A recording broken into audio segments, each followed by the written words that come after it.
Hey, Cavs fans. It's Alex. It's Corey. It's the Cavs Pick and Roll podcast. How's it going, Corey? Oh, I'm doing fantastic. How are you, Alex? Oh, I'm doing all right. We Yeah. got some Cavs games going on. I know that you went to one here recently. Yeah, we'll get into that. Currently the Cavs are down in Orlando battling the Magic, who over the last couple years now we've built up a little bit of history with. It was interesting, Alex, because first half of the game during the broadcast, they talked about that series with the Magic and that game 7 in the second round that saw the Cavs down 17 in the fourth quarter, and the Cavs came back and won it. And of course, I remember that was a battle of a series. It went the distance, and man, I remember being down, but 17? I don't remember being down that much. First thing I said to my wife was, "Man, I want to go back and watch that game now. I want to see how we clawed out of a 17-point deficit," Yeah, which, according to what they said on the broadcast again, is the largest comeback deficit in a Game 7 playoff game. Pretty cool. Pretty interesting. yeah, that is cool. Yeah. Yeah. So, Cavs battling the Magic right now. The fourth quarter is just getting going. The Cavs are down 5 points right now. So, we'll keep an eye on that score. We'll see if that game wraps up by the time we're done or not. But Alex, I did watch the first half of this game. The Magic are kind of in a unique scenario, kind of like the Cavs were for much of the season, kind of underperforming, and as a result, they're kind of towards the bottom end of the playoff tier, trying to work their way out of that play-in game, right? So a victory tonight against the Cavs would go a long way for them, and they've come out playing pretty aggressive tonight and really look to push the pace. Desmond Bain is back. He wasn't available the last time the Cavs played. Jalen Suggs is back. Hmm. Franz Wagner's still out. But this Magic team, Alex, has been kind of a feisty team, but the Cavs have had their number over the last couple years now. They are. We've had some good battles with the Magic. Yeah. They're such a scrappy, tough nosed team. I'm always worried about players getting injured when we play them because they are so tough, especially, Franz Wagner, who isn't playing, but also Jalen Suggs. Even Ben Caro's gets pretty scrappy out there. So just hope we can coast the rest of the season, stay healthy, win some games. Yeah. Yeah. Tonight would be a big road game. And the Magic are kind of similar in the Cavs in the sense of the amount of injuries that they've had. But I feel like they're a team that will be a team that could potentially make a jump here in the next year or so, right? The chips will start to fall their way. So Magic aren't going away, and don't know if the Cavs will run into them in this playoff stint that'll be coming up here. Just with the way the seeding's going to work out, you never know. But yeah, Cavs battling the Magic. Harden having himself a game at 24 points already. Mitchell at 19, and see if the Cavs can pull off a victory on the road here against a quality opponent, Alex. Yeah. I'll have to finish watching it later tonight. Yeah, yeah, definitely. So some things that have happened since the last time we chatted. Some injury updates, real quick. Unfortunately, Jarrett Allen, I think, went out the next game when we recorded, and has been out now for several games. That's a huge disappointment. He had such a fantastic February and was a big part of the Cavs beginning to turn the tide that they were, because he was playing great even before Harden came in. He had that 40-point game. He was balling, was starting to click, right? And that's a huge loss. I haven't heard. Have you heard, Alex, any kind of time frame? Everything just seems to be day to day, and we're just kind of getting daily updates instead of an actual time frame. No, I haven't heard anything. It really caught me by surprise when he was out injured. I didn't realize that it had even happened. Yeah.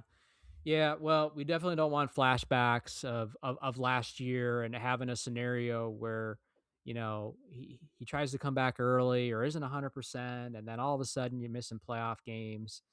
I think the Cavs, they have a little bit of breathing room to where if he needs a little bit of time yet, give him the time. Let's get everybody healthy.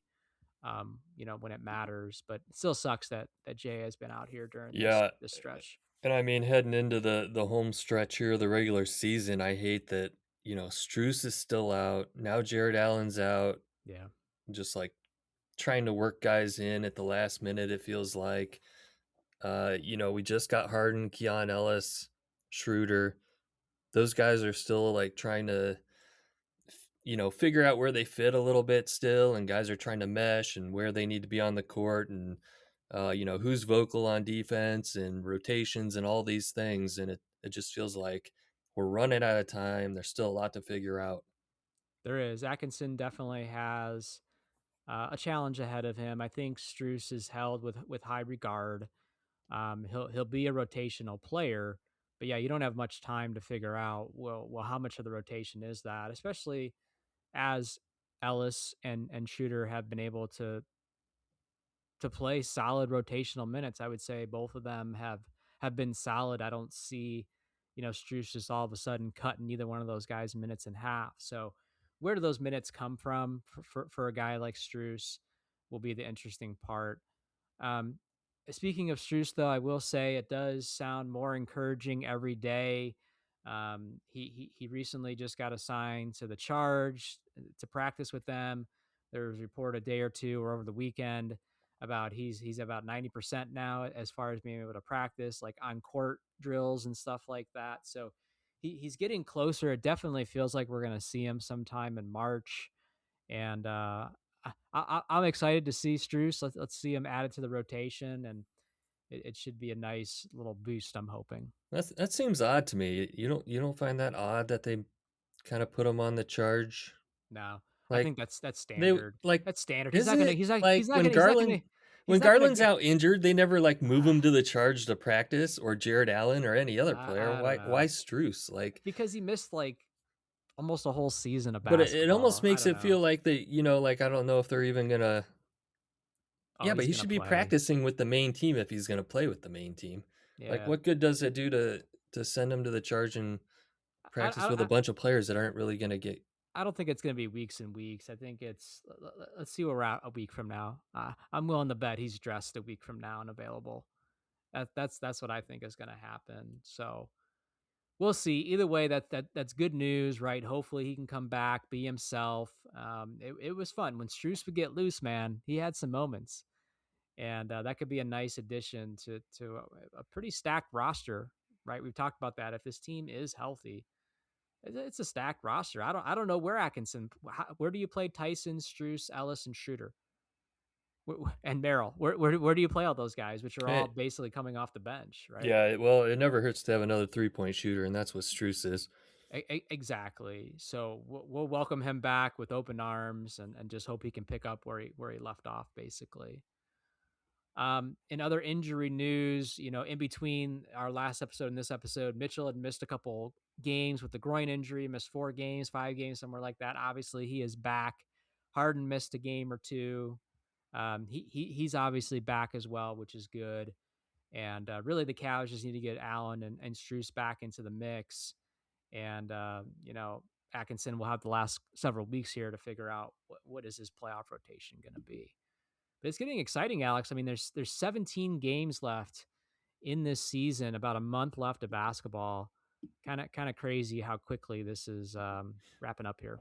I'm glad you're excited. I'm getting nervous, You're nervous. You're especially nervous. after that Boston game, and We're gonna and talk just about that. guys being out hurt. We're gonna Like talk about it. We're gonna like talk I want to about it. see I want to see the five starters playing together, like at least the last dozen games. I mean, come on. When this team is fully healthy, who is your starting five, Alex? We've seen so many different variations of That's starting that's what I'm fives. saying. Who is the starting five? We don't even know. We don't even see them together yet, and we're running out of regular season I, time. I I saw a stat the other day, although this might have been a game or two now, so it might be a little bit higher.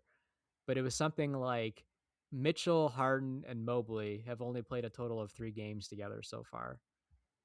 I don't know. I don't know how accurate that is, and like I said, that might be a little bit higher now. And to be fair, this is like game 12 for Harden, so it's not like that's an entire season worth. But just puts into perspective how many different lineups this team has had. And I don't know. I'm torn as well. That three spot, that small forward spot will always be the uh, who do you stick in there? Do you stick in Wade for the size? Do you stick in Merrill for the shooting? Do you stick in Tyson for the two-way play? You know, when Strus comes back, that'd be pretty bold to do something like that. But do you put Strus in there, right? Like which was his former role before DeAndre Hunter took over slightly for a while. So it'll just be interesting. And yeah, again, that's the challenge that the team's got to figure out now. But I'll say I really like Tyson there. I do I'll too. tell you why, because that starting lineup without Tyson, like if you put Merrill there, you know, any almost anybody else you put there is sort of a defensive liability, or They are. there's a downside to him. With Eh, Jalen Tyson, it's kind of like he's great on defense. He's a hustle player. He brings energy. He has okay offense. Like he's a 3-point shooter most of the time, but he can drive. Um, but at the same time, I like him in where he fits in that starting lineup, but I don't really like him when he's coming off the bench as much, because I feel like he doesn't contribute as much with that second unit. Like he just doesn't mesh as well, and he doesn't bring the Cavs just don't have enough firepower coming off the bench when you got Harden and Mitchell both in the starting lineup. And then usually they sit Mitchell and they run Harden mhm. in the second lineup, or at least that's what they have done the past couple of games. So then it's just Harden, Jalen Tyson, and either JA or Mobley, and then Dean Wade. Yeah, I 110% agree. I love Sam Merrill. He busts his butt out there. His effort is through the roof, but his athleticism is his athleticism. His size is his size. His speed is his speed. And I'm gonna talk about that because in that Boston game, he did start, and guess what happened? He got matched up with bigger players. Players shot right over top of him, so on and so forth. Dean Wade, who has some size and is a better defensive player than Sam Merrill, has a night like tonight where he's played 18 minutes and hasn't scored a single point on the offensive end, and is currently a -10 in this game against Orlando. Tyson, to me, he was clicking so well with Mitchell before Harden came in. Like he was unofficially almost like the second option there for a little while, right? And I said this before in the last episode. I think when Harden came in, it seemed like he had to take a little bit of a step back. His rotational minutes were changed. Now he's coming off the bench a little bit, and I agree he doesn't have the same impact with that second unit. That being said, he doesn't need to be a scorer per se. If he's open for a three, he's going to shoot it, right? If he has an opportunity to drive, he's going to drive it. But what I like about Tyson and why I would start him is he's the most scrappiest guy we have that could potentially be out of anybody in your starting five. If you put Strus in there, Wade or Merrill, I'm taking Tyson over any of those guys as far as going and guarding the other team's best player, which he's willing to do. And on top of Yeah. it, he's not afraid to chirp.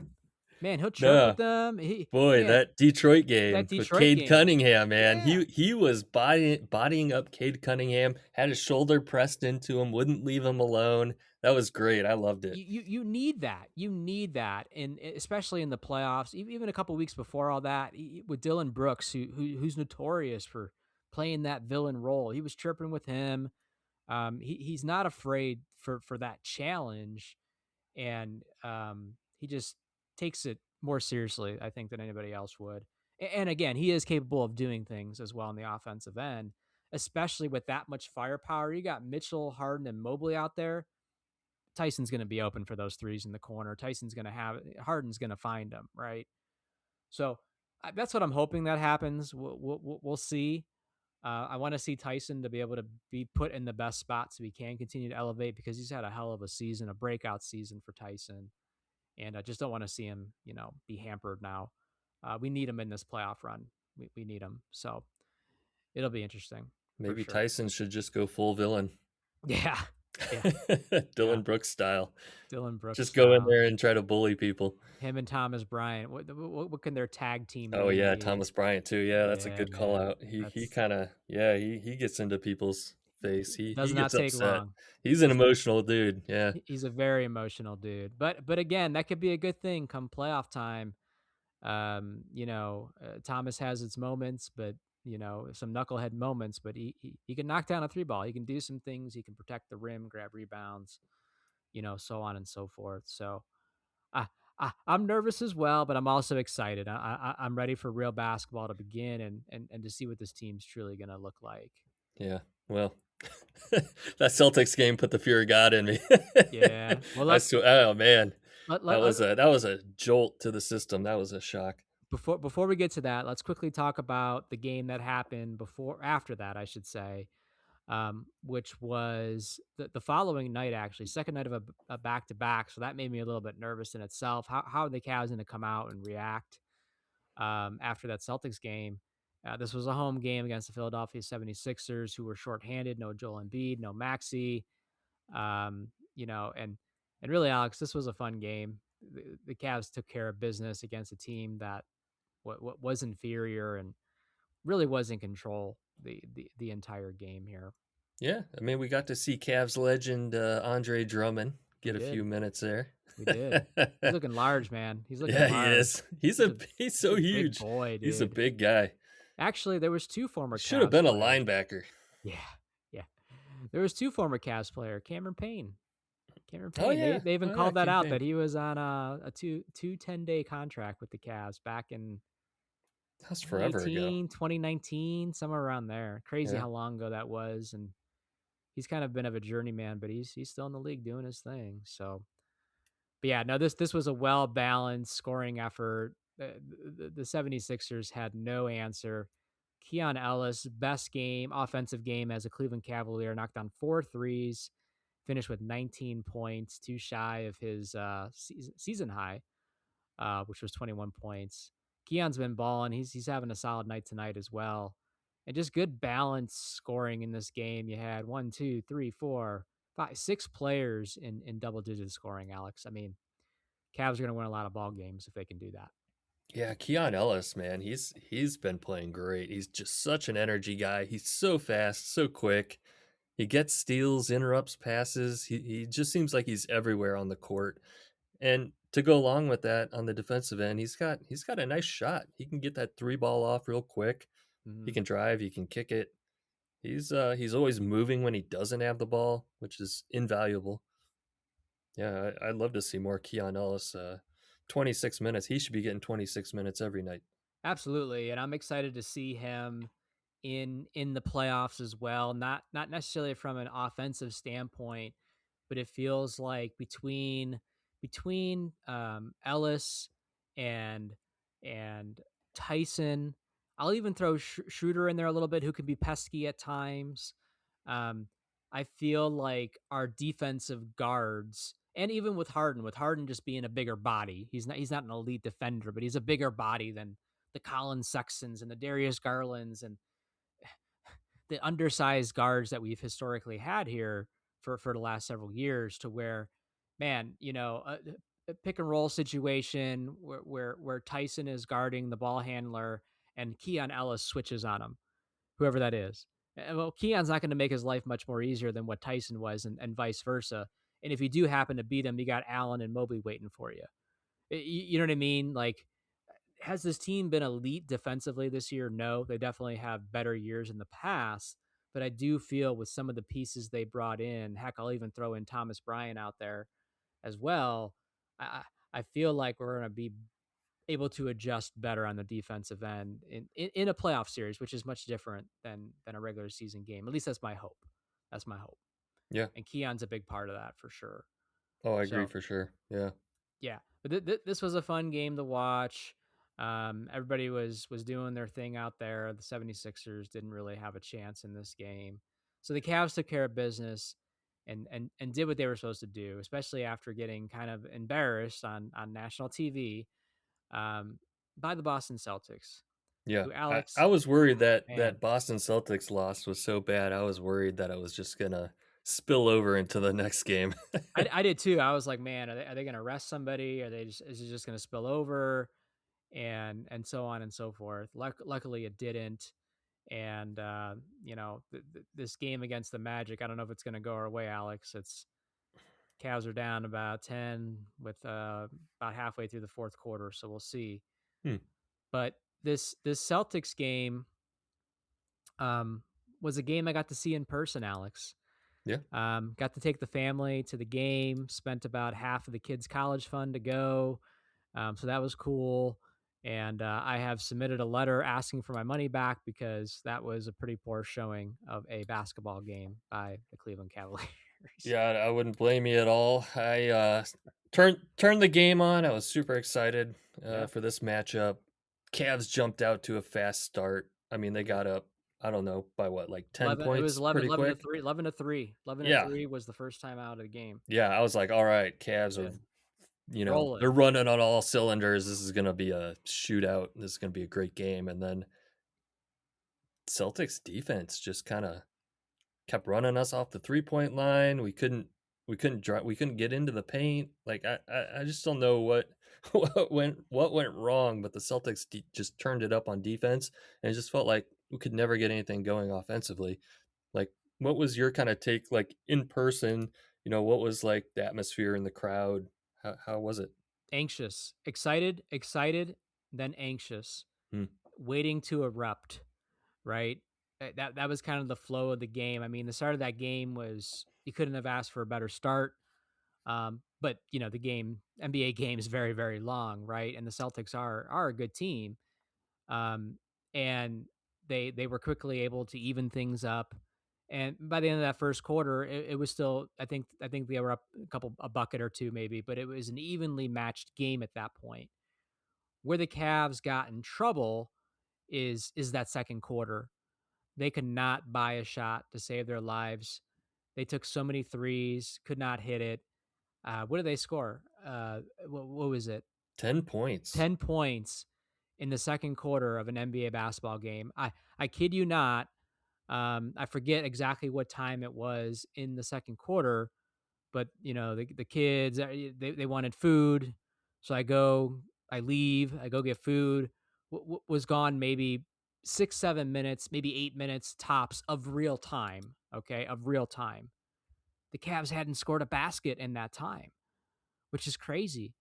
And I come back and they're chucking up. Thomas Bryant's chucking up three. Everybody's chucking up threes. Hmm. None of them are dropping. Yeah. And the Celtics kept scoring, and the Cavs got down by as large as 26 points in this game, and it was just too big of a deficit to overcome because the Celtics never really cooled down. And holy smokes, the fact that Jason Tatum played in this game, I was not prepared for that. He played a game before this, but it was only announced several days, before that game, maybe the beginning of the week, second day of the week, Tuesday, somewhere around there, maybe even Wednesday, that breaking news comes out that Jason Tatum's gonna play. His first game was gonna be against whoever it was, the game before ours. And I'm like, well, I wonder if he'll play in Sunday because maybe they're doing this minute restriction thing or Sure. Yeah. shit, of course, Jason Tatum plays in that game, scores 20 points, and looks like the Jason Tatum that we're accustomed to seeing. And it's just like, Yeah. of course, right? Of He course, looked like he didn't miss a beat. he didn't miss a beat.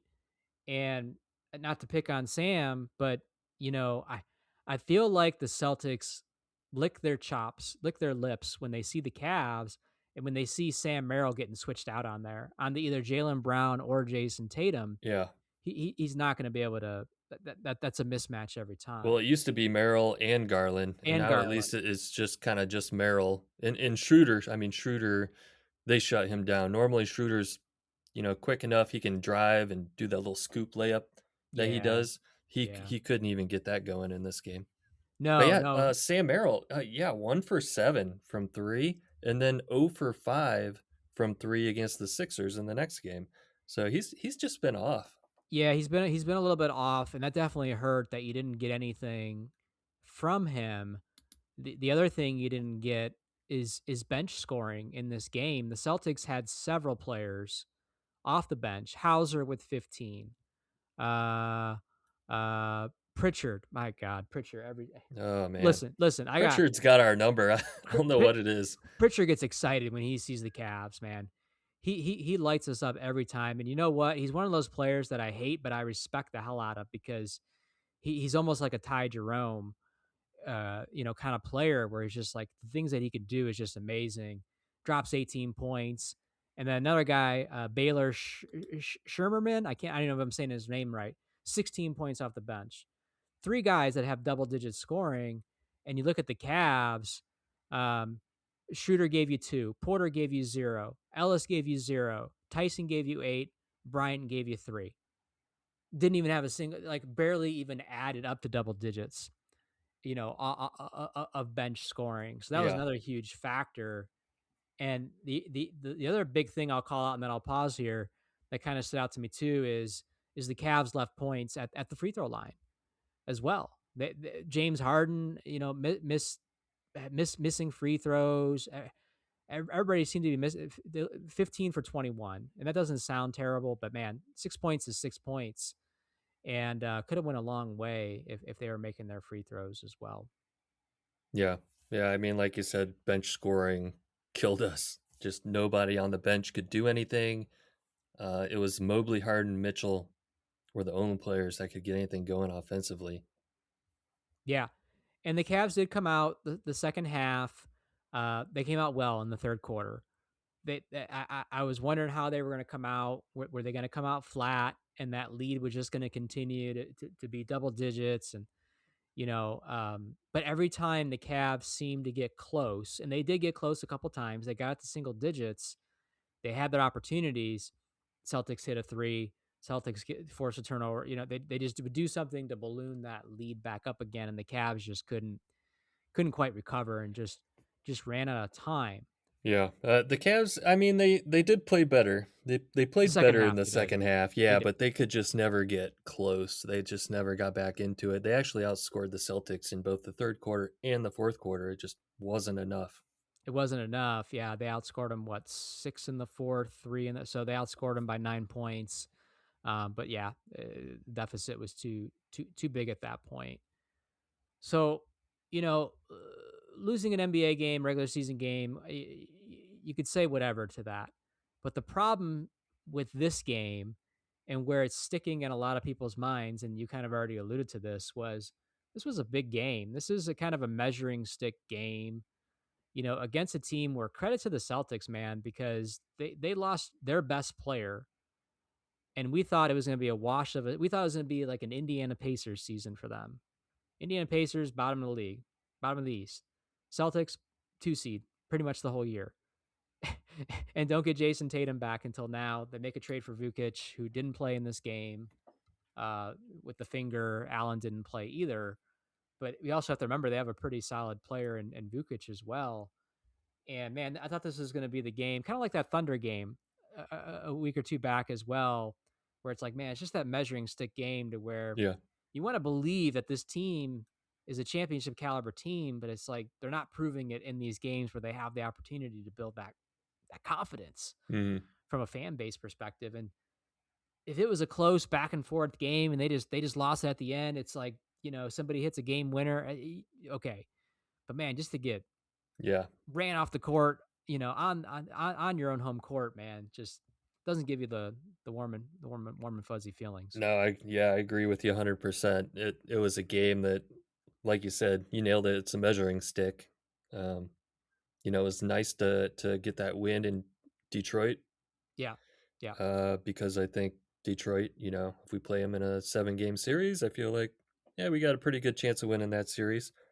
But if it's a 7-game series against the Celtics after watching that game, I don't know if we'll get through the first 4 games. The Celtics sweep the season series against the Cavs, and historically, And it's a mental thing too, it's right? the mental thing. Yeah. They've had our number just in general. We haven't really been matched up with them in a playoff series too many times here, but post LeBron era, they've gotten the better of us.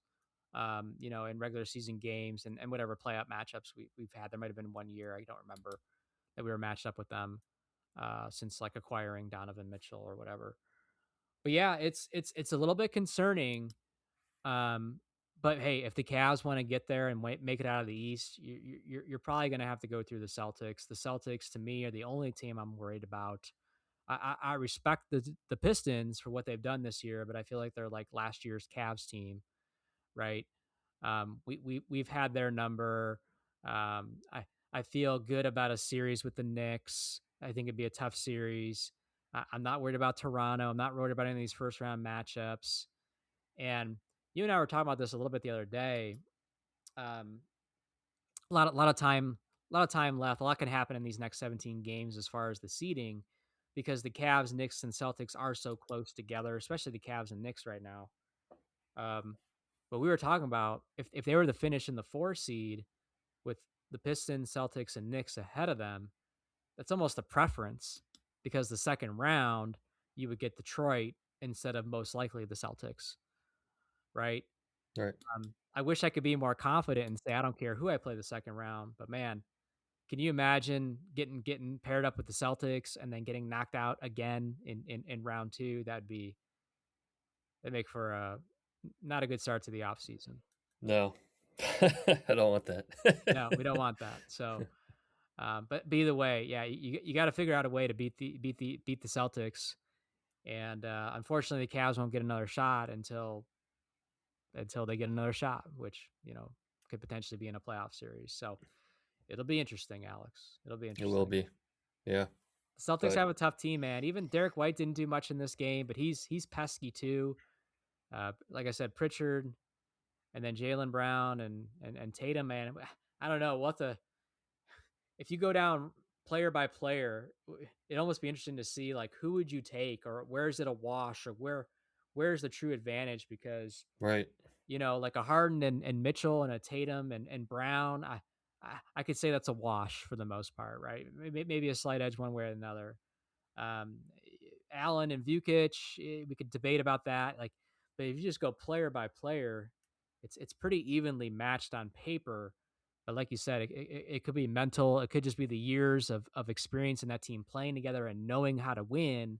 That could be the deciding factor in a playoff series with the Cavs team that's still, let's be real, trying to get over the hump when it comes to the playoffs. Yeah. So it'll be interesting to see how the season plays out. It was fun going to the game, even though the Cavs lost. That obviously sucked. My youngest, in particularly, what was the most into it. She brought binoculars. She's sitting there waving. The towel that they handed out, which actually I have here. Can you see that? What's not to like with the What's bow not to like? tie? Oh yeah, it was the Nick Gilbert Yeah, so game. it was the annual bow tie game, which was nice. A lot of people wearing bow ties, and they had during timeouts, they had former Cavalier players, former Cleveland athletes, um, just do like like talking about Nick Gilbert, like a video of Nick Gilbert, like their experience, what they remember about him, how he met him. There were some good ones. Kevin Love had a really good one. Joe Hayden, former Cleveland Brown, had one. Miles Garrett had one. Richard Jefferson had one, which was cool because he was also calling the game, and then they cut to him on the jumbotron, and everybody went crazy and cheered for him. MGK had one. Oh geez. So it was a lot of Nick Gilbert, tribute stuff, which was pretty cool. And got to walk around the arena. I haven't been there in a little while, so that was fun. And one of the things I wanted to check out, Alex, because it had been a little while, was the Wall of Honor, which I know you've seen it plenty of times. Like I said, it's been a while since I've been there. And if you don't know, the Wall of Honor is just another place that the Cavs recognize both players, coaches, even players out, even staff, outside of the standard jersey retirements and stuff like that, which is pretty cool. I don't know if other teams do this or not. I'm assuming other teams have their own version of this, Yeah, I don't know.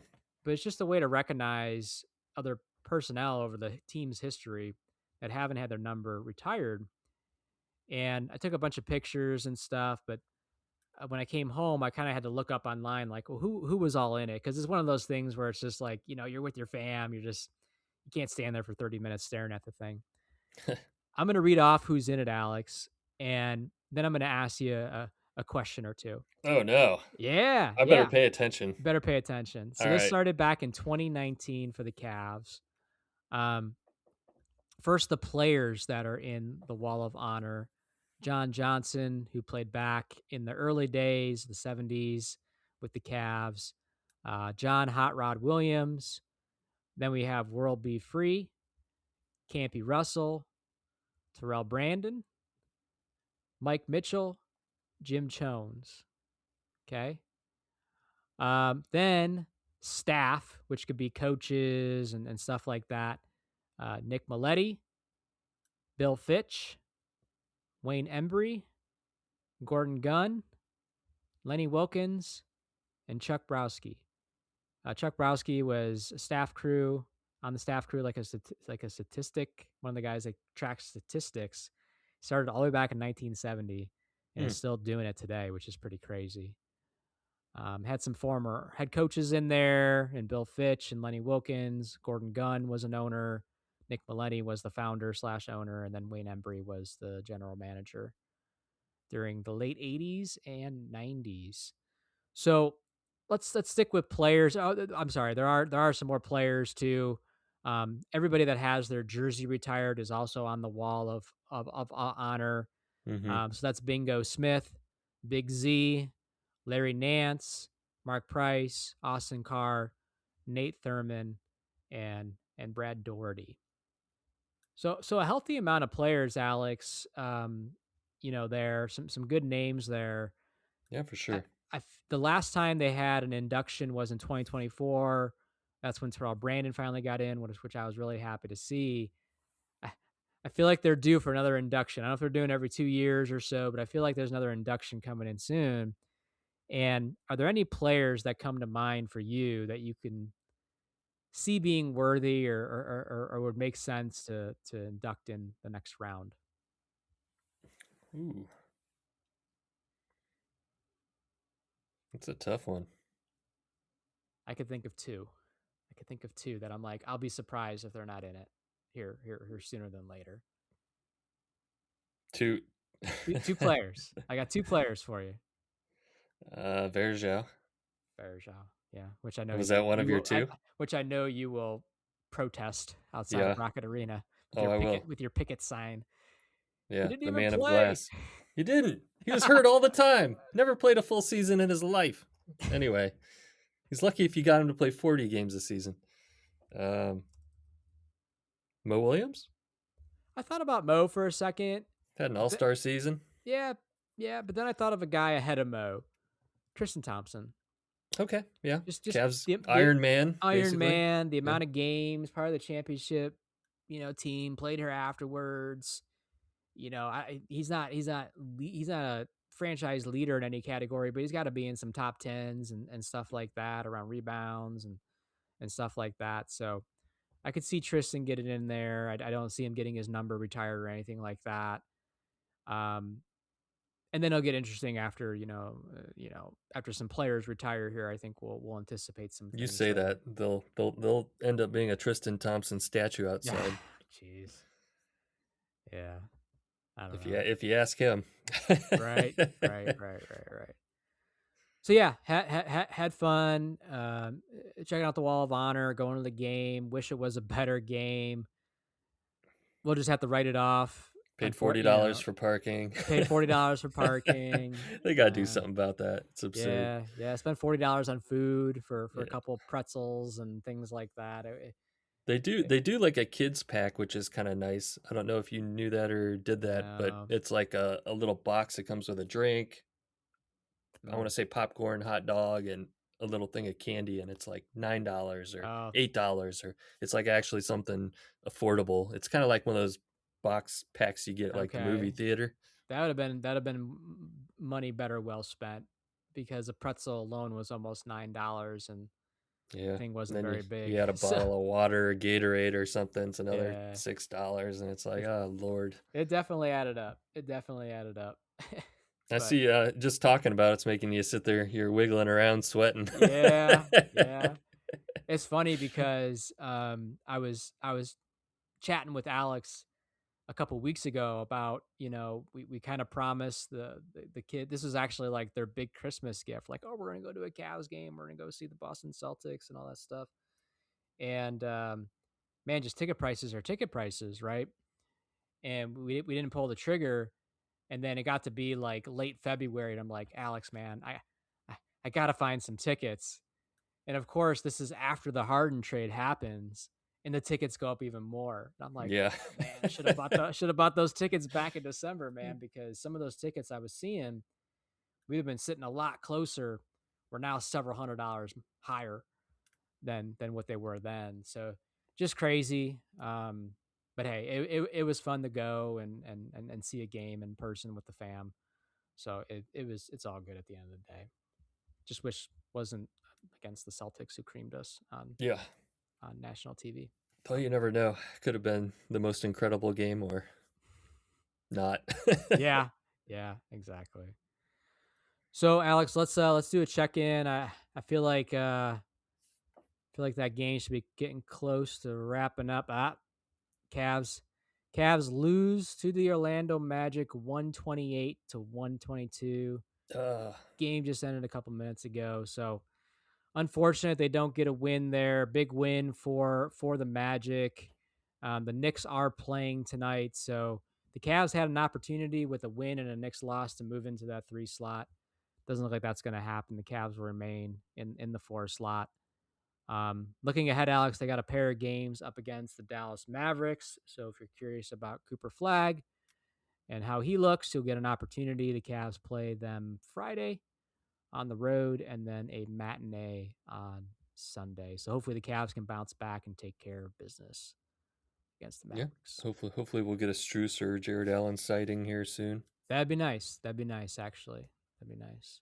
Did you hear about the whole Bam Adebayo 83 points? I did. I woke up to the I don't want to say news. debacle, but Yeah, yeah. So I learned. I woke up this morning to it. I'm like, you gotta be shitting me. What the is this?